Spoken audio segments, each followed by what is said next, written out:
Leo, sit still for a moment before you go any further, because something is already moving in the space around you, and I need you to feel it before I try to put it into words.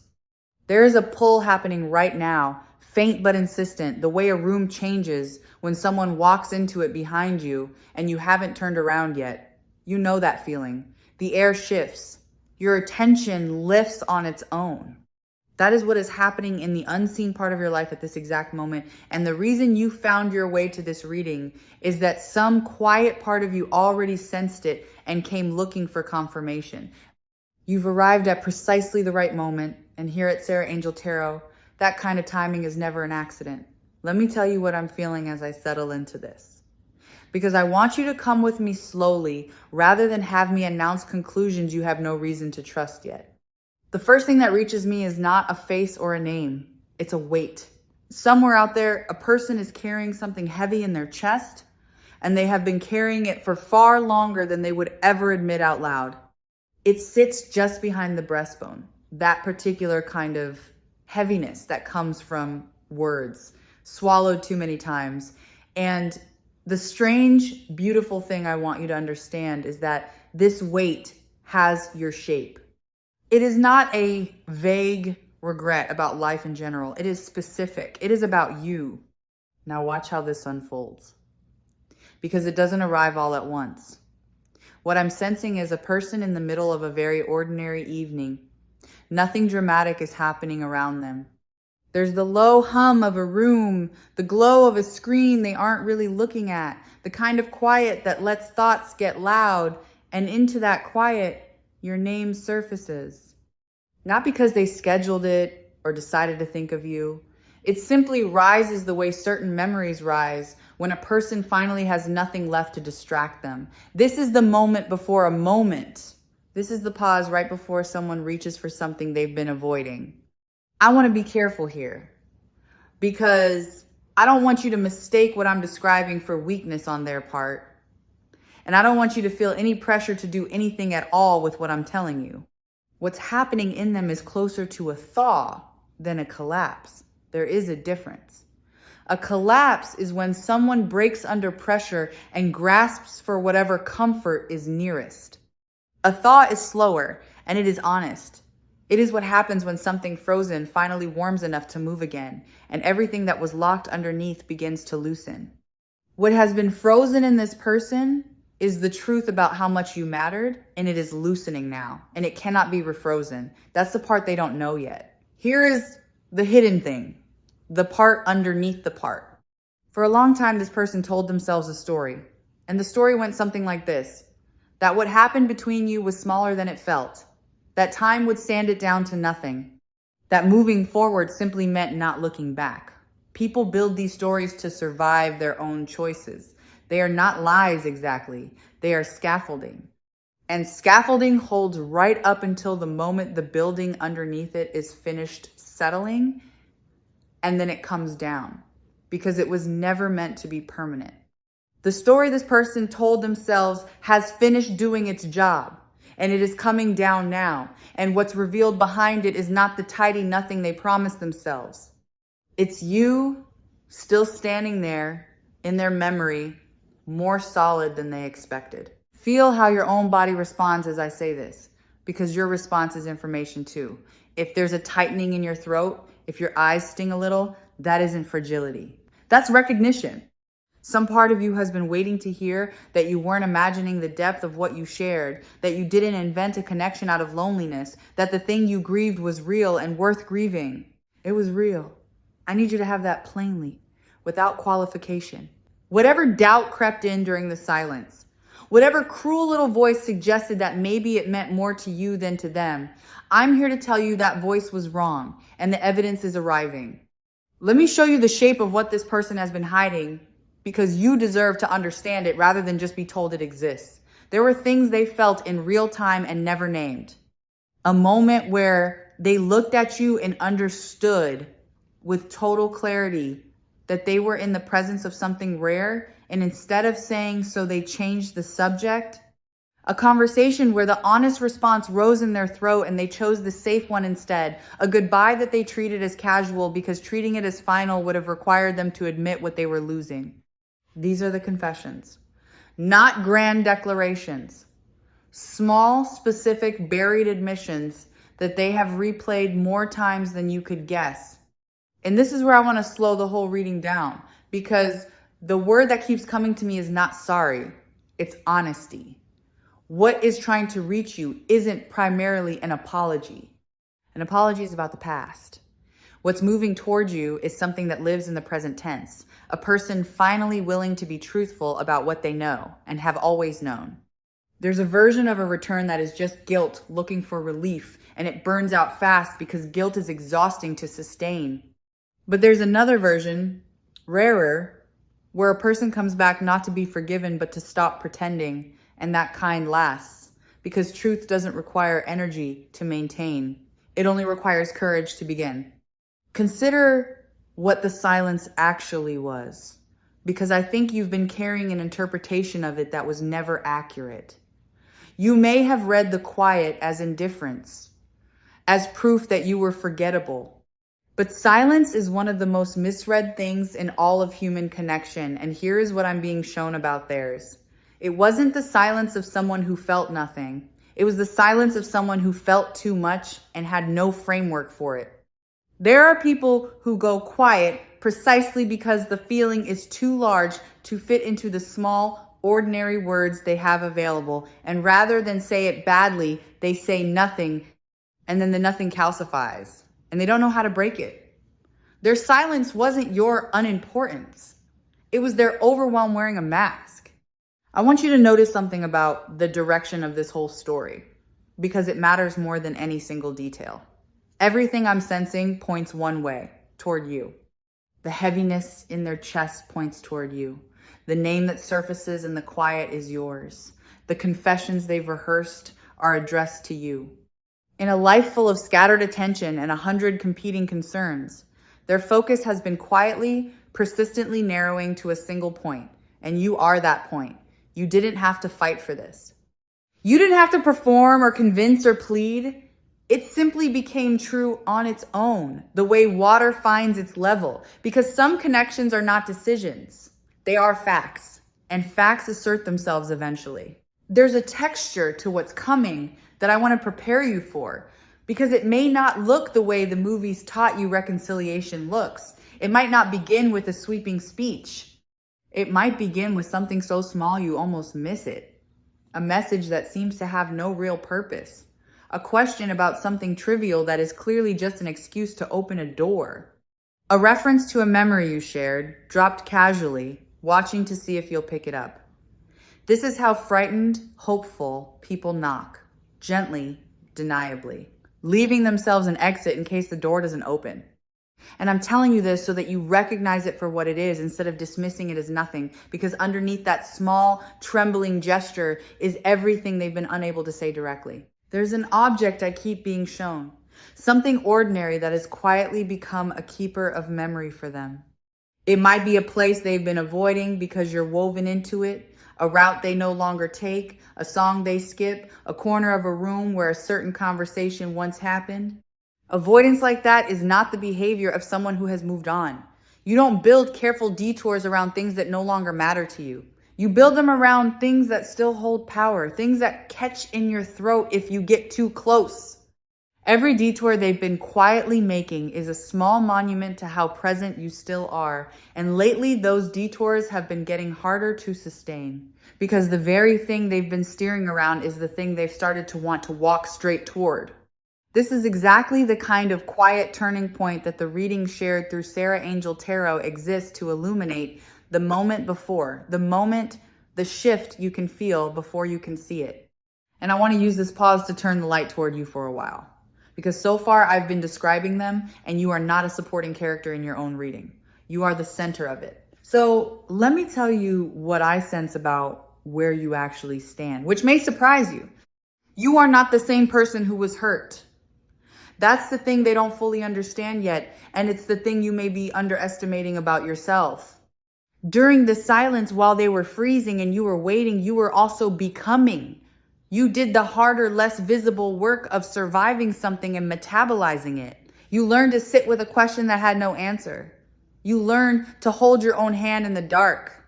You built a version of yourself that no longer depends on their return for its stability. And that version of you is the one they're about to encounter. And it is far more magnetic than the one they left, precisely because it isn't reaching for them anymore. Understand the strange mechanics of what happened there, because they're worth knowing. When you stopped waiting, something changed in the invisible field between you. Waiting has a frequency.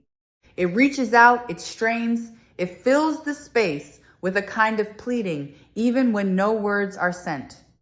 And people, even people who love you, tend to pull back from that reach, not out of cruelty, but out of a nervous system's instinct to protect its own freedom. But when you finally release the reaching, when you turned your attention back to your own life and let them go, the strain vanished. And into that clean, open space, they could finally feel the truth of what they'd lost without feeling cornered by it.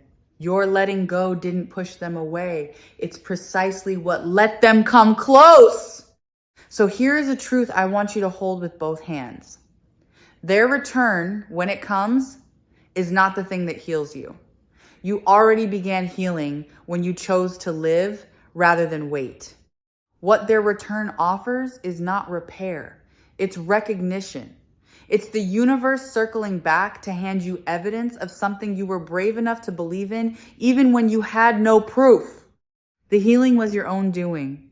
The confession is simply confirmation that your instincts were sound, that your heart was not foolish, that the love you felt was answered even when the answer was too scared to speak. Let me name something about power, because I don't want you to walk into this moment misunderstanding where you stand. There is a very old, very tired idea that the person who returns holds every advantage, that they are doing you a kindness by coming back, that you should be grateful and quick to smooth everything over. Release that idea entirely. The one who comes back carrying confessions is not the one in the seat of power. You are. Not power in the sense of leverage to punish, but the deeper kind, the sovereignty of a person who has options, who has healed, who no longer needs the outcome to go any particular way in order to be whole. You get to choose how much of your heart to open and how quickly, and that choice is yours alone, and no amount of their tears removes it from your hands. And I want to be honest with you about the tears, because the title that brought you here spoke of tears and confession, and I don't want to let that image go by without telling you what it truly signifies. When a person who has held themselves rigid for a long time finally cries, it is not a performance, and it is not a bid for pity. It is the body doing what the mind couldn't. It is the physical release of everything that was held. Tears like that are the sound of scaffolding coming down, of a story finally told, of a truth that refused to stay buried any longer. If you witness it, don't read it as manipulation and don't read it as pressure to respond a certain way. Read it as proof that the feeling underneath was always genuine, and then decide from your own center what you want to do with that proof. Now, I want to take you somewhere gentler for a moment, into the part of this that is purely for you, regardless of what anyone else does. Because I would be doing you a disservice if I made your entire peace depend on their arrival. So let's set them aside briefly and speak only about you. There is a softness returning to you that the hard season pressed out of you for a while. Can you feel it beginning to come back? The capacity to be delighted by small things, the willingness to hope without bracing for disappointment, the quiet confidence that doesn't announce itself but simply lives in the way you carry your shoulders. This is yours. It was earned. And it would still be yours even in a world where no one ever came back at all, which is exactly why it makes you so ready for the world where someone does. There's a particular grace in the way life is arranging this for you, and I want you to see the artistry of it. It waited until you were strong enough to receive it without losing yourself. If the confession had come while you were still raw, still desperate, still willing to accept crumbs, you might have grabbed it and rebuilt something fragile on an unhealed foundation. But life, in its patience, held the moment back until you had done your growing, so that when the truth finally arrives, you can meet it standing up straight. That timing is not a delay you were being punished with. It was a protection you didn't know you were being given. Let me return to the person for a moment. because there's more surfacing, and I don't want to leave it unsaid. What they're preparing to confess isn't only about you and them as a pair. Part of what they've realized is about themselves. They've had to face the fact that they were a person who let fear make their decisions, who chose comfort over honesty, who mistook avoidance for peace. Coming back to you requires them to admit that to themselves first, and that's the harder confession, the private one that no one else will ever hear. They are, in their own quiet way, growing too. The version of them that reaches for you now is a version that has had to become braver, more honest, more willing to risk embarrassment for the sake of truth. That's not nothing. That's a real change in a real person. I keep being drawn back to the specificity of what they've held, so let me give you a little more of it, because generalities are easy to dismiss and specifics are harder to ignore. There is something they never told you about the way you made them feel seen. Some ordinary moment where you understood them without them having to explain, and it startled them and it frightened them a little because being known is intimate in a way that being wanted is not. Being wanted is flattering, being known is vulnerable, and you knew them, and they've spent the silence realizing how rare that was and how carelessly they treated it. And part of what's rising in them now is the ache of having been truly understood by someone and having failed to hold on to it. Notice how the whole architecture of this is built on truth rather than fantasy, and let that reassure you. I'm not describing a fairy tale where everything is perfect and no one has to do any real work. I'm describing something better and more durable, which is two people arriving at honesty. What makes this hopeful isn't that the past is being erased. It's that the truth is being told at last, and truth is the only ground solid enough to build anything lasting on. Whatever you choose to build or not build, you'll be doing it on real ground now, with the facts finally on the table, and that is an enormous gift compared to the fog of not knowing that you've been living in. I want to speak to the doubt that I know is still sitting in you, the small voice asking whether any of this is real or whether you're just hoping. That voice deserves an answer rather than dismissal. Here's the answer. The fact that you can still feel the pull of this connection after everything, after the silence and the doubt and the effort of moving on, is itself the evidence. Connections that were never real fade cleanly and leave no residue. The ones that were real leave a low, persistent hum that you can feel even when you've decided to stop listening. You've been feeling that hum. It's not delusion. It's the connection announcing that it was never actually severed, only paused, and paused things can resume. Let me widen the lens for a moment and talk about what this whole experience has taught you, because there's a wisdom you've earned that will outlast this particular story. You've learned that you can survive uncertainty. That's not small. So many people are ruled entirely by their need for certainty, and it makes them frantic and controlling and unable to rest. But you sat in the not knowing for a long stretch, and you didn't shatter. You found a way to keep living inside an open question. That capacity is now permanently yours, and it will serve you in every future situation where life asks you to be patient without guarantees. This connection didn't just break your heart, it expanded your capacity, and an expanded heart holds more of everything, including joy. There's something I want to say about forgiveness, because the title carries that word and I don't want to leave it hollow. Forgiveness is one of the most misunderstood movements of the human heart. People think it means saying that what happened was acceptable, or that they're obligated to let someone back in, or that they have to pretend they weren't hurt. It means none of those things.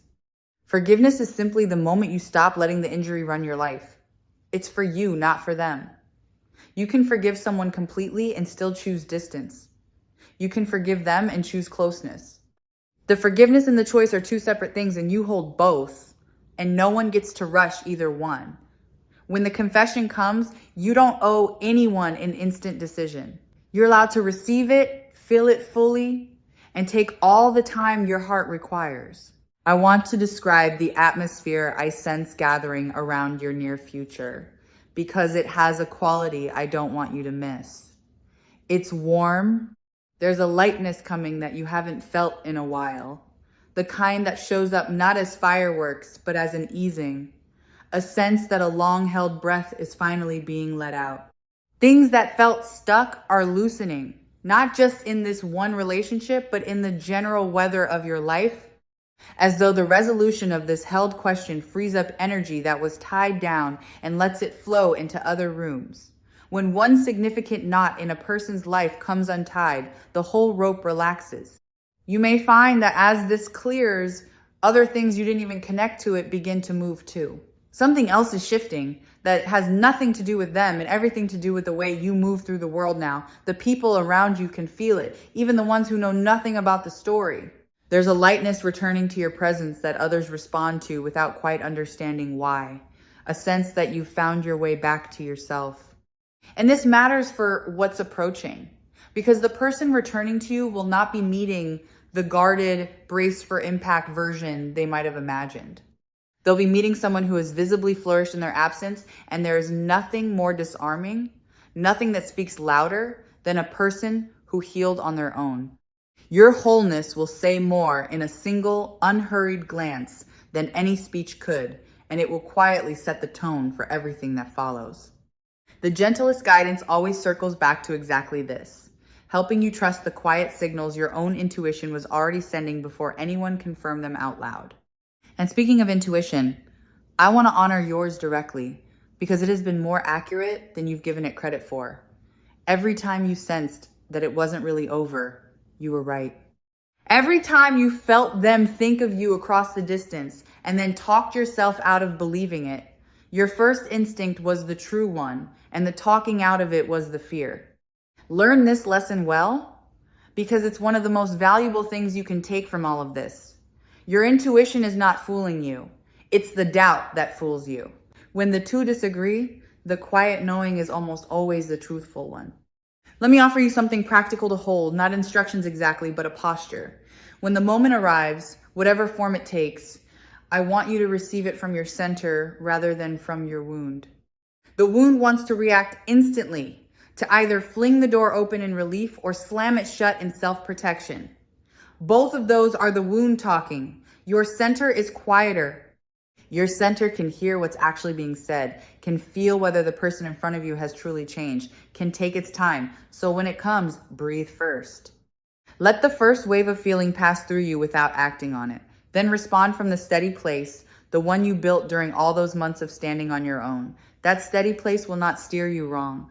There's a tenderness I feel toward the version of you that almost gave up, and I want to speak to them for a second. Because there were nights, weren't there, when you decided this was foolish, when you told yourself to stop hoping, when you tried to force your heart to close the file and move on completely? That version of you was doing their best with the information they had. Don't be hard on them. They were protecting you. But they were also, without knowing it, keeping a small flame lit in a back room, refusing to fully extinguish something they couldn't quite believe was meant to end. That refusal, which felt like weakness, turns out to have been wisdom. The part of you that couldn't let go entirely was in contact with the truth your rational mind couldn't access. I want to talk about trust, because it's going to matter in whatever comes next. Not blind trust, which is just recklessness wearing an optimistic face, but earned trust, the kind that gets rebuilt slowly through consistent action over time. If you choose to let this person back towards you in any capacity, you don't have to hand them the trust they had before as though nothing happened. Trust is a currency that gets spent and must be re-earned, and there's no shame in asking someone to earn it. In fact, the willingness to let it be rebuilt slowly is one of the healthiest things you can bring to a second chapter. The people worth reconnecting with are the ones who understand that and don't resent the process. Watch for whether they honor the pace your heart needs, because that will tell you almost everything. Here's a subtle thing I want to name about worth, because it sits underneath this entire situation. Somewhere along the way, you may have absorbed the idea that if you had been enough, they never would have gone quiet in the first place. Pull that belief out and look at it in the light, because it's false all the way through. Their silence was never a measurement of your worth. It was a measurement of their capacity in that season, and capacity and worth are entirely different things. A person can fail to hold something precious Not because it isn't precious, but because their hands weren't ready. Your value was never on trial. It was constant the entire time, whether they could perceive it or not, and it remains constant now, independent of what anyone chooses to do about it. Let me draw your attention to how much choice you actually have here, because I don't want you to slip into feeling that this is all happening to you. You are not a passive recipient of someone else's change of heart.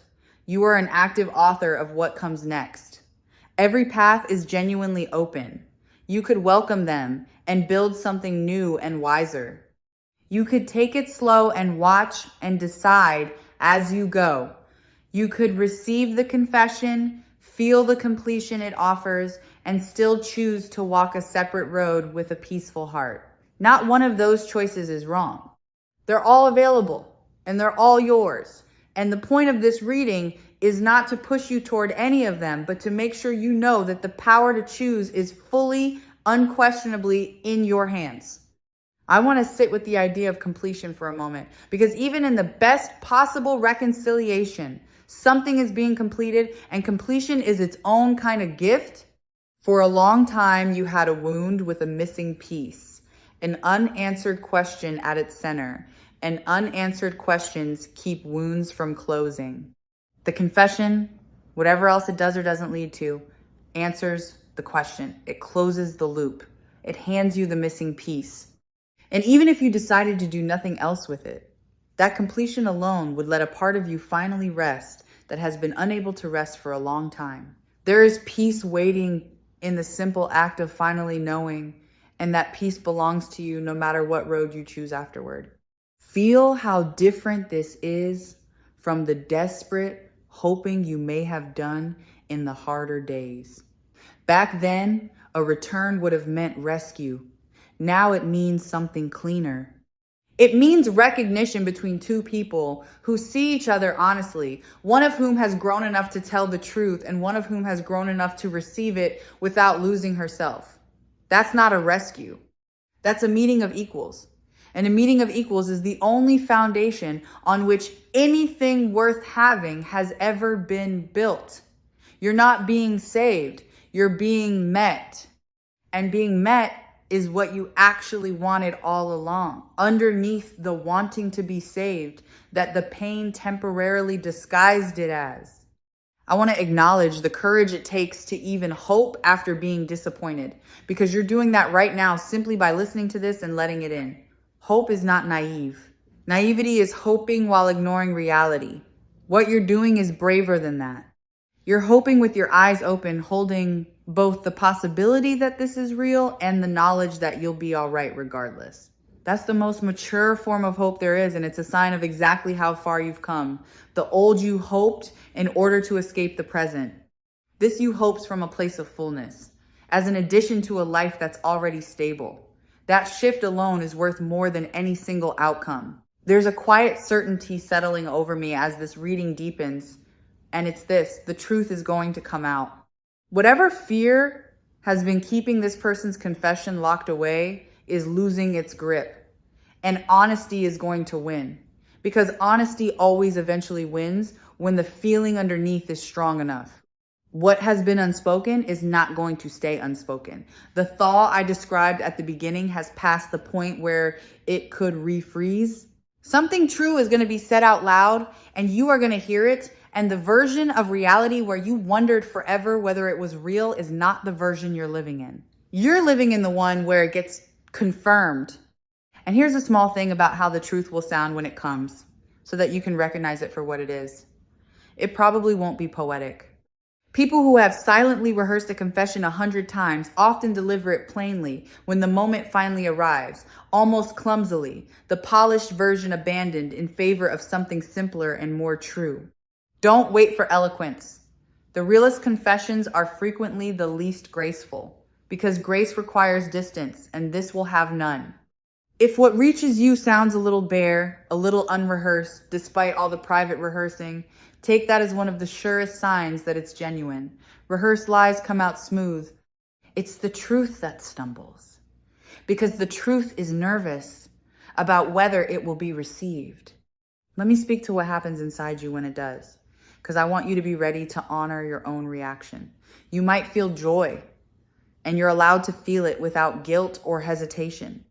You might feel a wave of old anger surface alongside the relief, and that's allowed too, because anger and love aren't opposites and both can be present at once. You might feel a strange calm, an almost anticlimactic quiet, as though a part of you always knew and is simply nodding at the arrival of the expected. Whatever comes, let it come. Don't perform the reaction you think you're supposed to have. Your real reaction, whatever it is the honest one, and honesty is what this whole moment is made of. Meet their truth with your own. I want to remind you of something about time that this experience has been teaching you, because it reframes the whole difficult stretch you've been through. The silence felt like time being wasted, like a long, empty corridor you were forced to walk for no reason. But nothing was wasted. That corridor was where you built the self that can now handle this well. Every quiet, lonely, seemingly pointless stretch of it was doing invisible work, forging the steadiness you're about to draw on. If any of it had been shorter, you might not be as ready as you are. Time you thought was being stolen from you was actually being invested in you, and you're about to see the return on that investment. There's a beauty in the symmetry of this that I hope you can appreciate, even in the middle of feeling it. You were the one who kept the connection's true value in your heart, even when it cost you. And now the confirmation arrives that you were right to. The one who forgot is remembering. The one who doubted is being shown proof. The scales, which have felt so unbalanced for so long, are quietly leveling. This is what it looks like when a heart's patience is honored, when the universe circles back to say, you weren't foolish, you weren't imagining it. The thing you protected was worth protecting. Let yourself receive that vindication gently. You don't have to be triumphant about it. You can simply let it settle in as a quiet, warm confirmation that your heart knew what it was doing. As this reading begins to close, I want to leave you standing in your own strength rather than watching the horizon for someone else's arrival. Because the deepest truth here is not about them at all. It's about the fact that you became someone who could weather this, hold your worth through the silence, and arrive at this moment intact and even expanded. Whatever knocks on your door, you are the sovereign of what happens next. You get to choose from wholeness rather than from lack. And choosing from wholeness is the surest way there is to a good outcome. Trust the steadiness you built. It was hard won, and it will not fail you now. Carry this with you as you go. The thing you hoped for was never as far away as the silence made it feel, and the you who receives it is stronger than the you who first longed for it. Whenever you feel that quiet pull to return to your own center and listen to what your intuition already knows, the guidance offered through Sarah Angel Tarot will be right here, holding the light steady for you. Go gently now. Something true is on its way to you, and you are more than ready to meet it. Breathe, stay soft, and let the good thing come.